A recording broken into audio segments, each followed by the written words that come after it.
Welcome back to DBL. LeBron James is being parent-shamed after a recent interview. He revealed that he lets his 11 and 14-year-old sons drink wine. Take a look. I got very mature 14 and 11-year-olds. Yeah. My 14 and 11-year-olds drink wine. Really? Yeah, that's how mature they are. Wow. They be driving next week, too.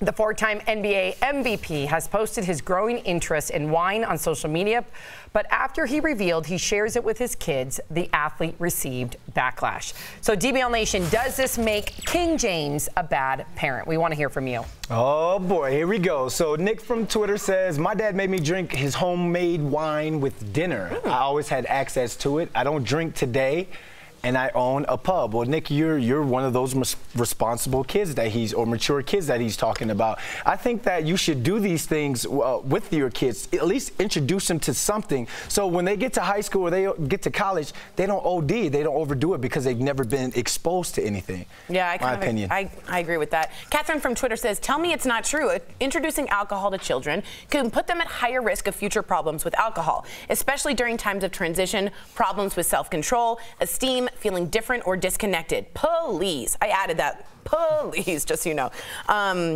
I disagree. I was given really nice wine, but very moderately, so I could actually learn and understand really nice wine. Yeah, but they didn't just like throw it to me and have it go at it. It was sips of nice wine, so I could learn what good wine and what bad wine, and I learned a lot, and I think that stopped binging on things. And in Europe, that's what they do. And Tori was a sommelier at age 12. Yeah, yes, exactly. Yeah, right.